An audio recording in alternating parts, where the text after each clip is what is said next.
What's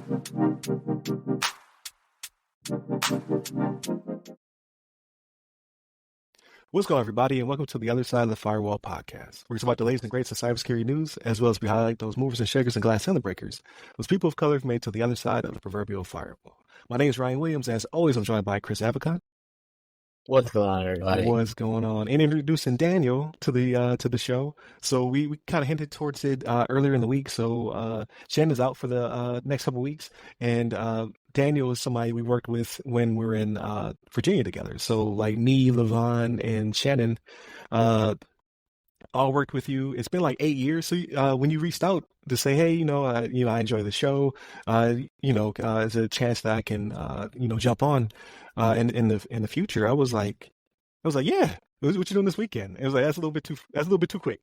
Yeah, it was really fast. Yeah. I was like, yeah, come on. But yeah, what's crazy though is the timeline. So I didn't realize how long it's been, right? Like as you get older, time moves faster, I guess. So when you were like, hey, do you do you remember? Like, yeah, like we just worked together. I'm thinking that's like 3 assignments ago. Like that was a minute ago, but like to me it's like that Virginia was not that long ago. But yeah, since then about almost a decade has passed. Yeah. So I definitely want to talk about your background, your cybersecurity origin story, and your experience, because you have a lot of all the above, right? So I was like, yeah, you definitely come on the show. I know you. I trust you to be on the show because everybody. Like I like to vet people. Yeah. I was like, hey, you're already a known quantity. Like I already know you're gonna bring the heat, and then on top of it, you have all of the credentials to go with it. So I was like, yeah, definitely get you on the show. But before we jump into that, I forgot. Please like, share, subscribe to all the things, all the platforms, the other side of the firewall, the other side of the FW, or Ask Us SP on your platform of choice, as well as we have a newsletter, and we're trying to get our subs up on the YouTube. So please subscribe. So without further ado, though, I want to jump into your topic, right? Like who you are and what you do, and then we'll pivot to me and Chris, and then to you about what we've been doing this week. I think that'd be the best flow. So without further ado, please introduce yourself and give us a little bit of a breakdown. I appreciate it. Yeah. So 1984, birth to New York. No, I'm just kidding. I'm not going that far back. No, like you said, we're Air Force brothers in arms.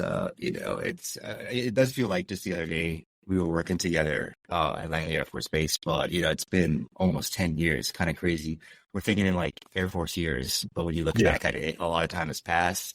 I'm originally from Puerto Rico, right? So my origin story, essentially, I never really thought about IT and cyber as a career path. A lot of people during the 2007, 2008 years in the United States are going through the same situation as me. Housing crisis, U.S. is in recession, economic crisis, big ones. The biggest one before the recent one we're in, right? So I just graduated from college, undergrad in my bachelor's in business, essentially, actually, specializing in marketing and management. No companies were hiring anybody straight out of college. Literally no one. In Puerto Rico, I couldn't find a job. I was applying for jobs in the United States. No one wanted somebody fresh out of college. I was like, man, I'm really screwed. I don't know what to do right now. Started working a bunch of part-time jobs. I was like working 3, 4, 5 part-time jobs sometimes just to like, kind of take care of myself. I was a little bit older at that time too, over those 3 years, right? I was trying to like live by myself. And then one of these part-time jobs, I met some friends and they're like, yo, we're going to the Air Force. And military kind of sparked interest. So I started looking into it. It's like, you know what? Let me try this out. I had to go do a crash course in algebra again because I had to take the ASVAB. I had been removed from high school like forever. Got really good scores, and I got really lucky because the jobs that they were offering at the time were 3DXO 3s, right? So cybersecurity at that time, which then rolled into information security. You already know what we did back in Virginia was very specialized. Right. We worked in network operations center, so trial by fire at that point.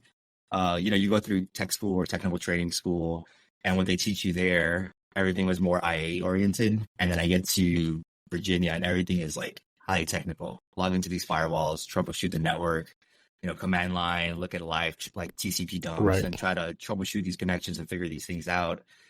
big shout out to Mr. Bruce. I don't know if you remember him, I do. and Yeah, we're connected on Facebook. Yeah. yeah, like all the government workers and contractors at that time that really took all the military people under their wing. And, if you were eager to learn, you would learn a lot there, right? As any software knock, right? It's fast paced, everything's different every day. So, man, like a lot, I learned so much in those 4 years I was there. I got lucky too when I was in Virginia. They kind of moved me to like a different unit. We were standing up what's called weapons and tactics. So it was kind of like more really cyber focused, working with other government agencies to do kind of like missions each day, using scans and that kind of stuff to more like threat hunt and those kind of things. Right. So really technical stuff. It was great. It's like the baseline for me. And then I got moved over to kind of an IA job next. So it was kind of like the other side, like GRC, compliance, this 853, all that kind of stuff, doing the security controls and then working alongside, IT, cyber to implement all security controls. Then after that, I got picked up by a medium-sized defense contracting company where I do the same. But kind of what I learned in the outside, though, is, the military, I think, is kind of very, like, segmented. If you have a bunch of people that do this portion of it to do this portion, when you go out into the real world, it's kind of like, we're hiring you. You're going to manage this environment, and I want you to do everything. The IT management for it, IT security, the compliance, all of it. So it was a really good learning experience, and I kind of rounded everything out. In between everything, I kind of get the starts to accommodate my work environment, but also got CEH because I really do like the cyber stuff, but, it's such a revolving door. Even with IT, all these technology is evolving at such a fast pace these days that I feel like if you don't stay on top of it, and you don't use it, you really, get really rusty in its applications. That's why, like and subscribe, smash that button for us. So you can stay on top of all this news. That way, we keep growing. Also, that way it shows Ryan and Chris that the viewership likes me too, so they can bring me back on again in the future.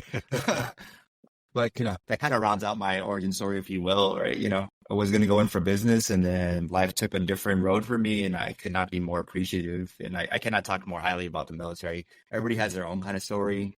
And, no matter where you're placed in life, you're always going to, find things that maybe not be the best, but you always make the best decision out of everything. Right. So, yeah, it gave me an avenue to my life, and I can't be happier with how it turned out. Yeah, absolutely. Like that assignment did change a lot for me. Like all my assignments were good. Like even though they were all very different, right? Like Idaho, I was doing something completely different, and I was in Idaho, but amazing assignment. Met some amazing people.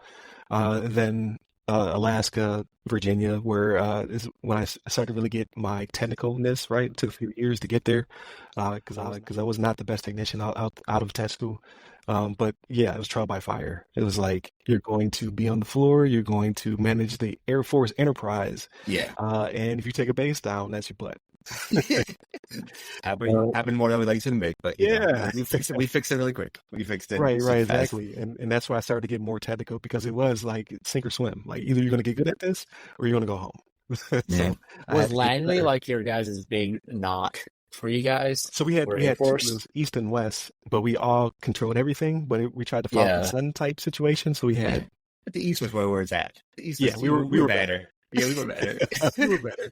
Yeah. So in the Navy, we got the same kind of dynamic with Norfolk and Pearl, or Hawaii. Yeah. Everybody wanted to go Hawaii, obviously. Norfolk was very serious. Everybody's like, "Oh, it's too close to the bosses." Everybody's kind of tilting up their butts, right? So I mean, that's just the nature of the beast. The closer you are to the bosses, the more hey, these people want to promote. These people are just serious. But anyway. Inside my little point. Very, very similar. But yeah, we had a good time. I met some really good people.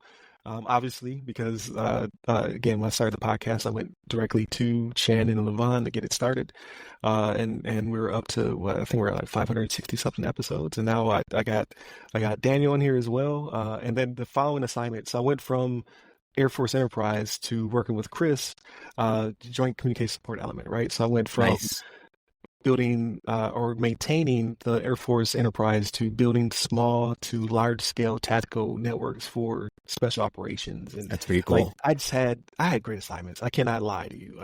And that's what formed. So CCNA and Sec Plus Net Plus at Langley to CISSP, CEH, and my master's degree at JCSC here in Florida.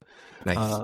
And then I went to Turkey for a short stint. I met really great people there as well. But I got to see very different side of the Air Force because that's my first time being part of an actual communications squadron. I've never been there before. So seeing it at that level, and I was able to work with the NetOps shop, cable dogs. Like I just got a lot of gaps filled in as well there.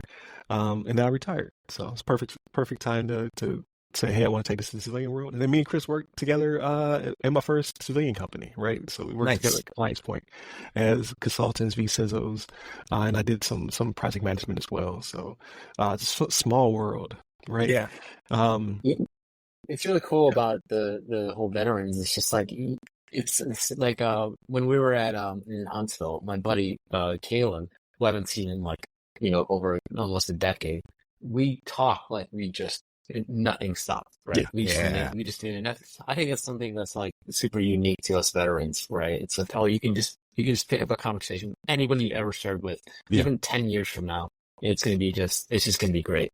Right. And even cross branch, right? So like me and Daniel are Air Force, and obviously Chris is Navy, but there's always some kind of common thread between all of them. So you can always have that conversation. And then our boss at Compliance Point, he's Marine. So nice. He gave us a lot of crap. Yeah.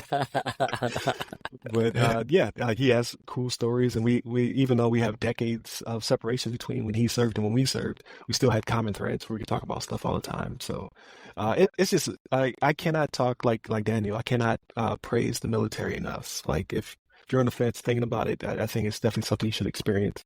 Yeah, like we're not trying to be recruiters here, but you know, the military, the military did change my life for the better, right? In the background, yeah, or Navy, global force for good. Yeah, but yeah, it's just one of those things. The tuition being so expensive now, covering the cost of inflation, things like that.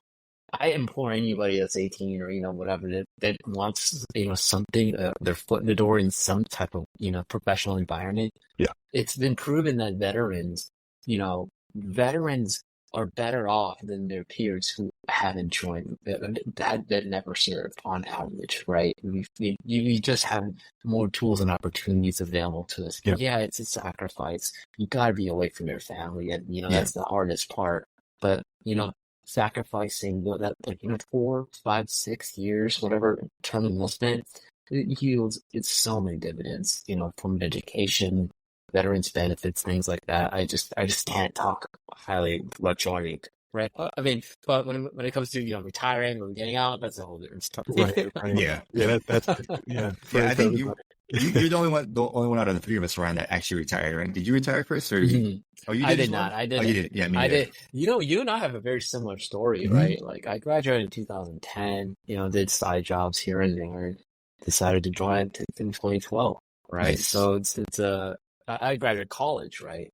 But luckily the military helped afford me a master's degree, right? Got my CISSP and things like that. So it's like, I mean, I can't complain. It's amazing. Yeah, it's like crazy. The three of us got masters, but we didn't pay almost nothing for the masters. No college, all VA. Yeah. Nothing. Yeah, it's insane. Yeah.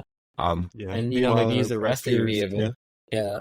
Maybe use the rest of the benefits. For me, I want to get another master's degree, right? I just want to keep learning, right? I want to get my MBA at some point and learn business end of, because we've got technical backgrounds. I think, the entrepreneurship, that level of business savvy and being able to speak the vernacular. Yeah. You don't have to get an MBA to do that, but hey, if there's opportunities for us to get some type of compensation for it, VA helps, fund it. Why not?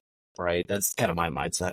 Use it before it goes away, with how how the things are going now in the U.S. Right? You gotta you never know when these things will get funded, will keep getting funded or get pulled or get lessened. So you gotta use it while we still have the opportunities. Yeah, but it's really cool that we're all on the other side now. We're on the management and consulting end of the IT spectrum. My first gig was I was a blue team analyst. Like it's funny, I didn't go to class for that work. But hey, figure out SQL, figure out Linux commands, figure out Unix, and what? Yeah. Right. So it's just really cool to be able to have that experience. Yeah, absolutely. So similar stories, all different backgrounds pre-military, right? And then the common thread being the military, being veterans, um, and just the opportunities it affords. So again, can't speak highly enough of it. They're not paying me for this. There's no ads. I would love to Yeah. do some They ads should. for They you. should. Yeah. Sponsor us if you want. Yeah. Well, Right. I would love to do that. But at the end of the day, yeah, can't sing his praises enough because of where we're currently at. But with that being said, so typically this episode kind of goes more into the everything else, right? The non-cyber related stuff. Sometimes we talk about courses and things of that nature that we're doing, right? Like, because I have one this week that I've been working towards, which I have to finish today, hopefully, so I can write about it. But to go back to you guys, so how was your week? So what'd you get into? We'll go with Chris first. Chris, what'd you get into this week? So this week, actually, in the past few weeks, I don't know if I told you guys in previous episodes, but my wife and I have actually been taking the salsa dance and bachata classes. Right. nice. So we take those twice a week, Oh right? wow. So salsa on Tuesdays and Wednesdays we do bachata. But again, I've been dancing since my wife and I've been dancing since like 2018, right? So which we've been dancing a lot. So being in the Tampa area, it's awesome. Like it's a lot of Hispanic culture, right? So there's socials everywhere, right? Funny story, Daniel. Like I got into salsa. I went to class because I actually supported Puerto Rico after Hurricane Maria. JCC sent us down there, right? Nice. And that was like I would say one of the most rewarding experiences in my career, is being able to see the impact, Yeah. the direct impact, right? So like that but again, it was funny. Like it was so great because like I was in Culember. I remember there was no power, people with generators, man, but they were playing their music, they were playing their salsa and all that stuff, and you just saw all these old guys go, they're dancing, and I was like, yo, those guys are dope, right? Yeah. I need to learn that. I need to go. That's what really brought me to dancing, which is funny. Nice, man. Like that's how I met my wife as well. So it's just an awesome little cool little tidbit there. But yeah, we've been doing that. So that's been taking up a bunch of more time. We practice right before classes, learn something last week. So it's just like, hey, we want to be the best in the class, right? Like, yeah, that really good. So yeah, like, man, they're great. Wow. Like, it's just great when they're like, "Oh, you guys know you guys look what you're doing." I'm like, yeah, we were prepared. No, but yeah. So that's a big part of what we do, and it's a big hobby of ours. On the entertainment piece, fairly light. We rewatched a few episodes of The Big Bang Theory. We were able to get past we still haven't watched Captain America, the first Avenger yet. Gotcha. It's just been we started out in the past 5 minutes, just as a recap, we started out watching all the Marvel movies, the original Marvel movies. So Iron Man 1, the Hulk with Edward Norton, Iron Man 2, and then I think after that was Thor. So it's 4 of the movies, right? But we just haven't gotten around to Captain America: The First Avenger yet. So I think once we get that one, we're gonna start and keep going. But really, I think Iron Man 2 was really bad. Like looking back at it, and it's like I think it did slow down our momentum because like Iron Man 1 was great, and even like the Hulk was okay, but it was still great. But Thor was good. Like we did enjoy. Like it was different how he acted, or at least Chris Hemsworth acted in Thor, and how they wrote Thor in the future movies. He was just more comical, more actually fun. Chris Hemsworth's personality shined through in the acting. But yeah, eventually we'll get to Captain America: First Avenger. Hopefully, that brings us up. That's fitting to eventually Endgame, right? Right. Long journey. It's a long journey, right? Indeed. Man, Marvel fell off a cliff though. It's kind of crazy after Endgame. Yeah. But what's funny? Right, the previous podcast episode, you did say something like we don't do that here. The first thing that came to mind was Black Panther. That means that we don't do that. We don't do that here. We don't do that here. And then on the personal growth end, last week I did finish my CCP CMMC course, right? Nice. So that's exciting. I want to be able to test. I'm pretty excited for CMMC. But looking to test here early May, give myself a few weeks just to let the information marinate in my brain. And it really get back to that test taking mode. The last test I took was CIS back in December, right? And that was like a big like challenge for me. So getting back into the testing mindset, it's definitely difficult, right? You need a break too, man. This will burn you out. It's a lot of for sure. I'm very ambitious with my certifications. I'm looking at getting a CCP and then maybe getting CCSP next. Right, just getting everything. Right. I want it all. I want catch all them all. Freaking that. Just catch them all. You see some of those guys on LinkedIn with like the freaking too many. Like, too many. They put like X10 for sand certs. I'm like, yeah, that's too much. I'm seeing somebody with hopefully I'll list it. He's got all the GAIACs and stuff on his. Jeez. I'm like, bro, that is insane. First of all, that's amazing, but that's a lot of information there, bro. My brain's not that big. My brain's not that big. I'm not that smart. Yeah, man. I wouldn't be able to figure out after a while. But yeah, that kind of concludes my, past few weeks. Okay. All right. What about you, Daniel? What you got going on? Well, I'm a 3.5-year-old, so most of my time wraps up with like enjoying her. all like my colleagues and coworkers are like, "That's the best age. You gotta enjoy it." So, and she's a great kid, so I'm just like every day come home, I just want to spend time with her. But on the downtime when she's not around, a lot of like K-dramas or day dramas, Japan dramas with my wife. She's watching this new one that's actually on Netflix. It's called I Love You, but I. So that's really, okay. It's really kind of funny. I think it's based off of a manga, but it's live action, so it's kind of cute.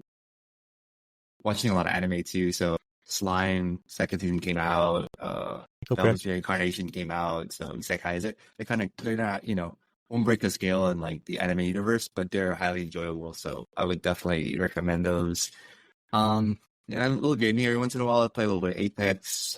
Self-development, though, I did like a deep dive last week on VMware just as a solution. Oh, gotcha. Trying to set up a home lab.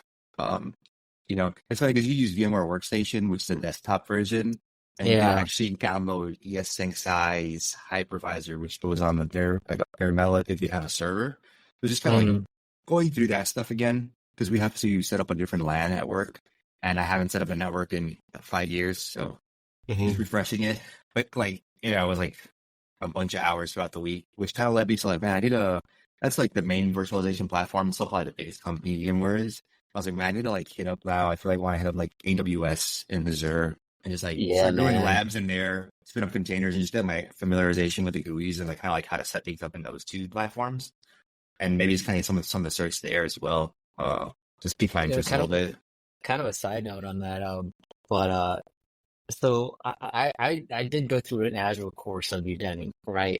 But you know what, man, it was just boring to me. Nothing against Azure, but something about Azure, just like how the GUI and everything, it just seems so Microsoft to me, right? And then it was funny the other day or a few days, I was on Google Drive, and I'm thinking, like, man, this is so much freaking faster. Just in Google Cloud, like, just try sharing anything on OneDrive versus sharing anything on Google Drive. It just felt so much faster on Google Drive, right? It's just like, it just comes up faster. So then I was saying, you know what? I'll give this GCP thing a shot. Just Google Cloud Platform. You know what? I think people are sleeping on Google Cloud Platform. It's number 3 right now. It's got like 11% of the market share. But I think it's gonna definitely blow up more in the next few years. And you mentioned Kubernetes, and apparently, based on my Reddit research, right, and thinking to take everything at face value, apparently Kubernetes engine is one of the best virtualization platforms for Kubernetes. But it's interesting. That's good to know. Yeah, keep that back on my mind. Yeah, that's all I've got pretty much. That's awesome. So I actually got a lot in when it came to media this week. Somehow I don't know how to squeeze it in. Maybe because of all of the AI I've been trying to use. So I'll talk about the AI stuff. I could knock out the AI stuff first, right? The boring stuff before we get to the media I consumed. So I've been trying to learn as much as I can about the fundamentals. I've been using AI now for a few weeks, just to help with outlines and to make content a little bit more robust. And it's really just taking our transcripts and trying to convert them into intelligible summaries and articles, right? It's like we've already done the work. So how do we repurpose it? So I've been doing a lot of that, but then I've been falling down the rabbit hole. So I checked out PMI.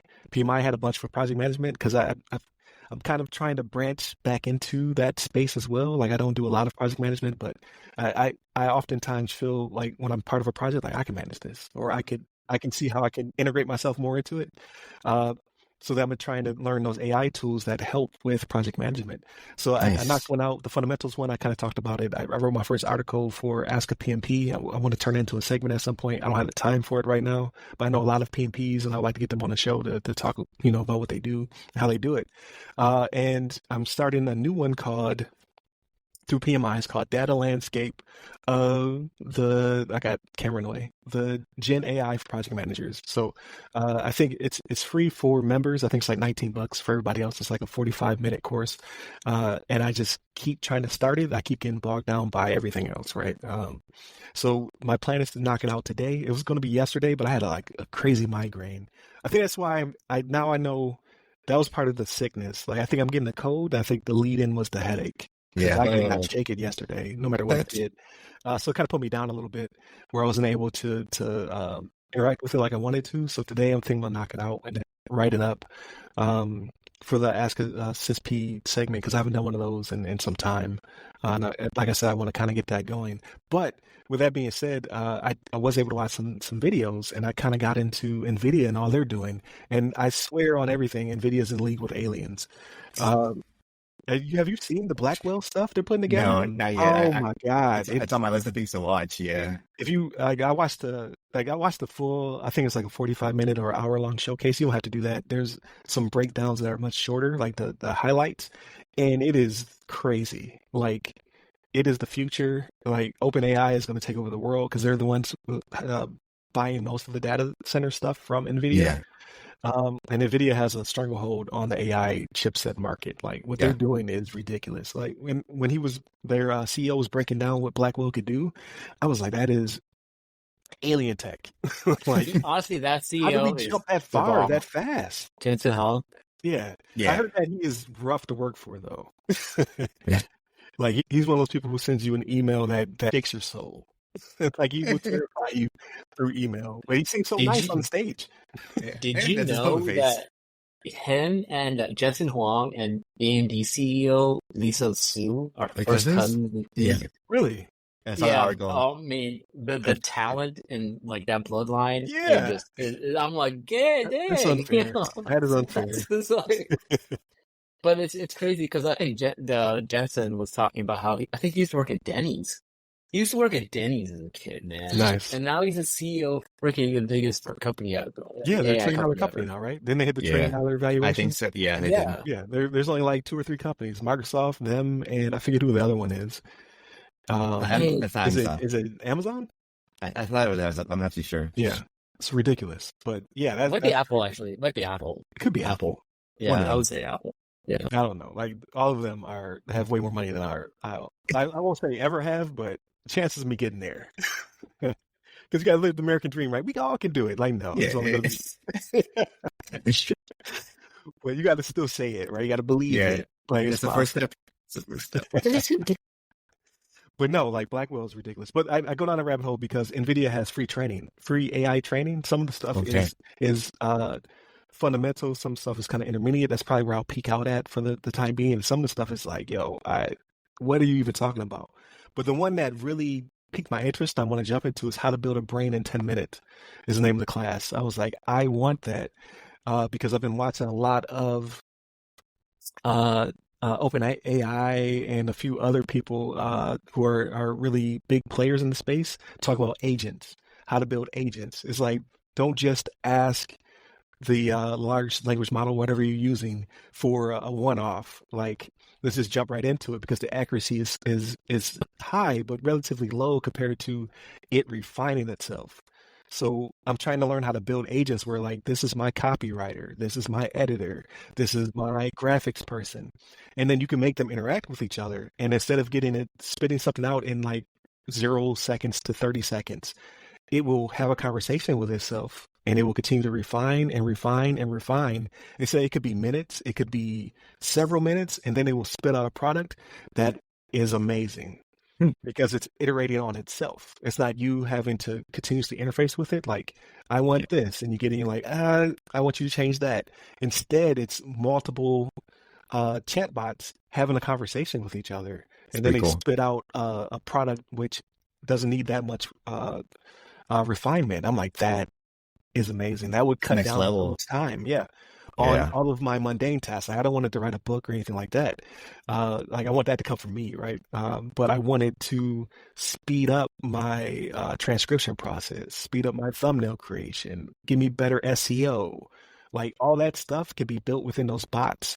And now I'm trying to learn. I'm like at step 0.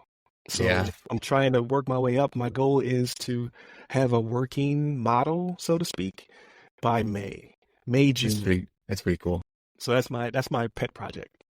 What's interesting is that, NVIDIA is really leveraging the big cloud platforms. While you were talking and going into their like DGX cloud platforms, looking up at, just seeing the offers they got. But they've got integrations with all the big 3 clouds. They've got integrations with everybody. So it's like, man, this is so exciting. Like, I wish there was like an NVIDIA solutions architecture. Like, that cert would be probably the most prized cert in industry, just because like, hey, you can make $300K working at freaking NVIDIA. I'd be like, yeah. And give it a sweet stock options, dude. Yeah. They needed an ISO not too long ago. Like, it popped up on my recent jobs. I was like, that's crazy.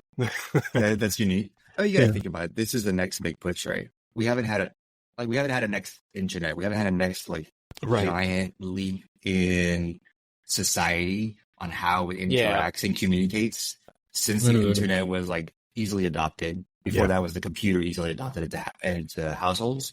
This is going to be the next one. It's kind of it's here, it's starting, but the next 10 years is going to be a whole new landscape and how how we secure that. Yeah, but how we secure that as well. Yeah, it's going to be super interesting. Yeah, I'm all that. Very excited by it. So, because I was very apprehensive at first. I was like, man, it's a bunch of buzzwords. And then it was, it's kind of security risk. And now it's kind of like, I understand more of the parameters. So I'm like, well, these are the things you don't do with it versus the things that it can just take away so much of the inefficiencies in my production schedule, right? Like, it can do so much for me.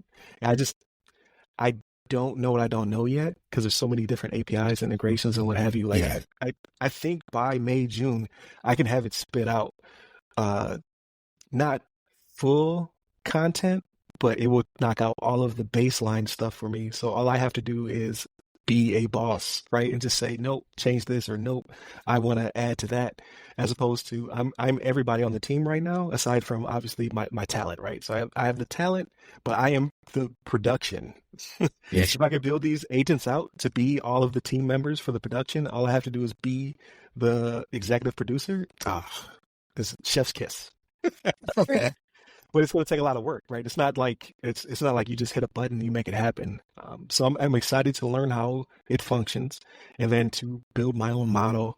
Because ultimately my goal is to get all of that mundane stuff off my plate so I can elevate our offerings. Like, this is the podcast and it can do more things. It's more robust.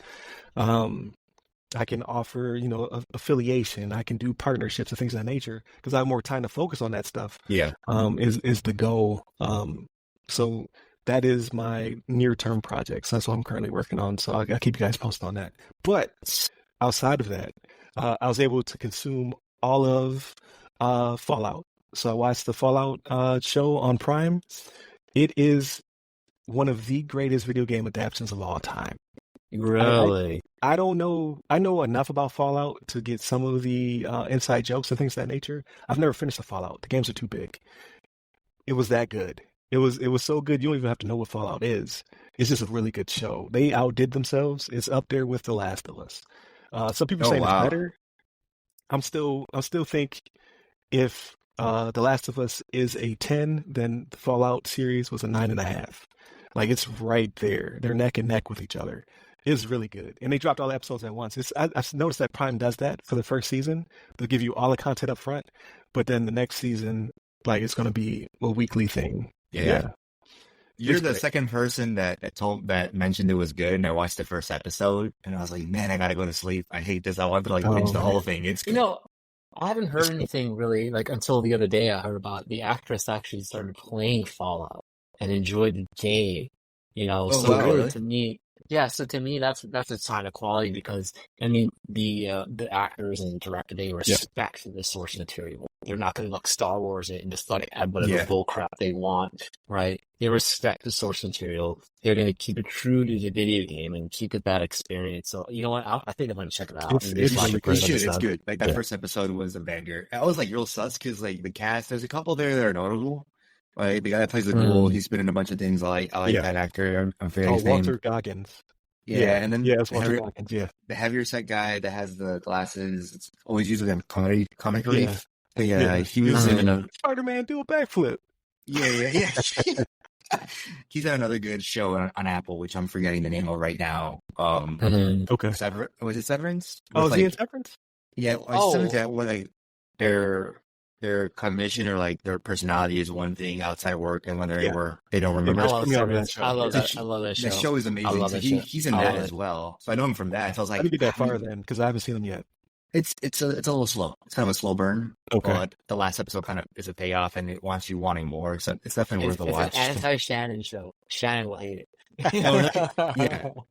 Shannon likes action. Give me the action.